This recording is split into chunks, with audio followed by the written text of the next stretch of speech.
Hey there, and welcome back to Theo's Coffee Break Podcast, where the coffee is hot, the conversation is ready, and where you will always have a seat at my coffee table. Today, I want to talk about roses. Not just the kind you hold in your hand, but the kind you carry through your life. Because for a long time, I believed every rose came with thorns. That beauty always meant pain. That love always came at a cost. And that if I wanted to create something meaningful, I had to bleed for it. And if I'm being honest, that belief shaped how I lived, how I worked, and how I created. This episode also marks something new. This is the first episode of Season 2 of Theo's Coffee Break Podcast. So Season 1 was built in collaboration from shared ideas, shared momentum, shared vision. And while I am so grateful for what we created, that structure came to an unexpected end. It wasn't something I anticipated, and it was definitely something I didn't plan for.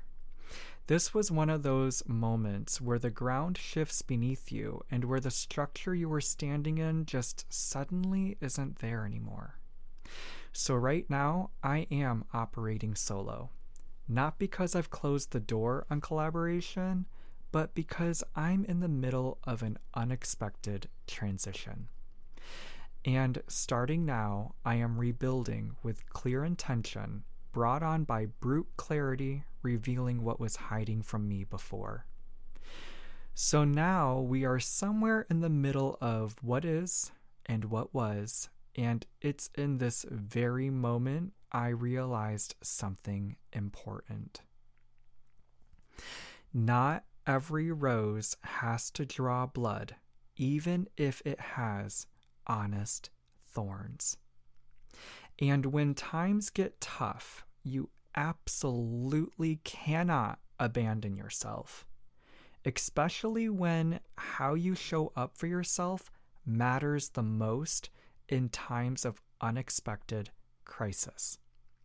So in this realization, it has changed the way I live now and how I am deciding to move forward, to put some distance between this moment so that I can get to the next.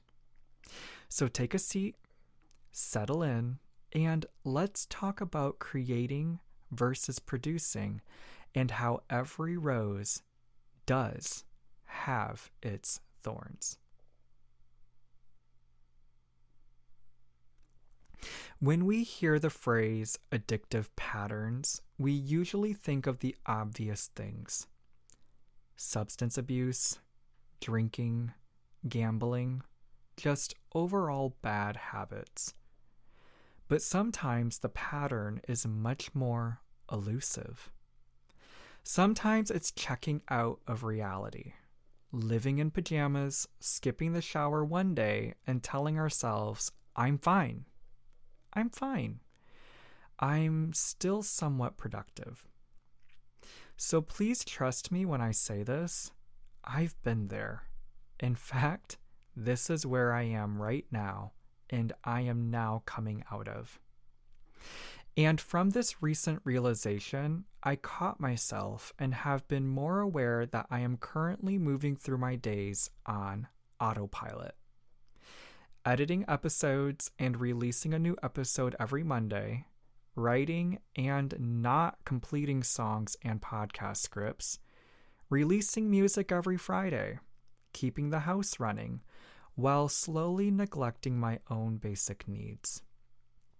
Which, to name a few, putting on fresh clothes, leaving the house, and embarrassingly, sometimes not brushing my teeth. Yikes. However, this was not rebellion, and this wasn't depression. This was just blatant exhaustion. And that's when something clicked for me. Being in flow should never require me to disappear or give up on myself, especially if it means I've lost track of who I am and who I want to be. This unexpected moment of realization led me to a simple but important question. Am I creating, or am I just producing? Because creating comes from curiosity. It's born from wonder and experiencing joy. It's playing with the sound just to see what happens, writing a melody that doesn't need a destination. Creating is the epitome of love and loving what you're doing. Producing, though, producing is output, deadlines, checklists, results, extracting every last ounce of usefulness from myself and what is around me. But listen, both do matter.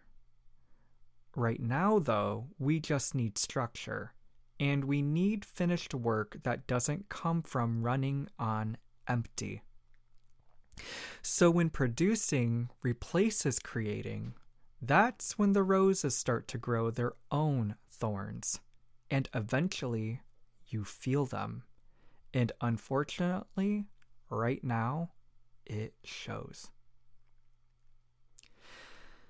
For most of my life, I believed pain was proof that success had to leave scars, that love had to hurt, that meaning required suffering.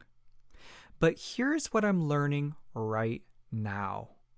Some roses are grown without thorns. Others have their thorns gently removed, not as a rejection of nature, but as an act of self-care. And maybe, just maybe, beauty doesn't always have to cost us pain. Maybe God allows roses without thorns to remind us that joy isn't a trick, that ease isn't laziness, that love doesn't always need to hurt to be real. And maybe I've been holding one of those roses lately and learning how to receive without bracing for impact. So here's something I want to say clearly. Autopilot is not peace. Being numb is not alignment. Alignment is embodied. It's pushing your shoulders back, having your chin up, and having breath in your chest. Alignment is choosing to be awake and engaged with your life, not just being functional inside of it. So when you create from alignment, you don't disappear to make it happen. This is what it means to be present and proof that you are still here. So right now, I feel like I'm riding a very unforgiving wave. However, the momentum is still here, carrying me forward. And part of me keeps waiting for the unexpected crash. But what if the wave isn't here to break me or ruin the work that I have done? What if it's here to carry me longer than I ever let myself believe was possible?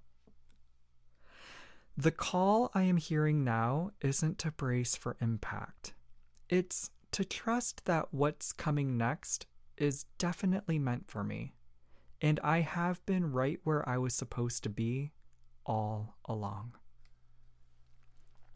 So here's today's invitation for you. Find one rose without thorns. Maybe it's a shower that resets and cleanses your energy.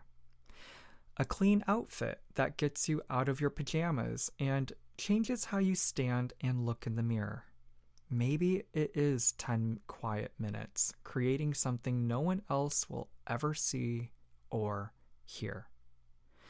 This is your in your face reminder that not everything has to hurt to be real, and that not every rose will draw blood.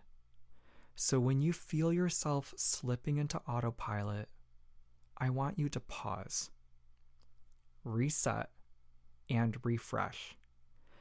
Then I want you to punch back in, but this time with real presence and unconditional love. Because life is too short to only exist. When we all should know that you were made to live and feel alive. Thank you. Thank you for sharing this coffee break with me. And until next time, I want you to keep creating, keep loving, and just remember, you are always welcome at our coffee table. I can't wait to see you in the next episode. So until then, bye for now, and take care. And don't forget, please be kind. See you later.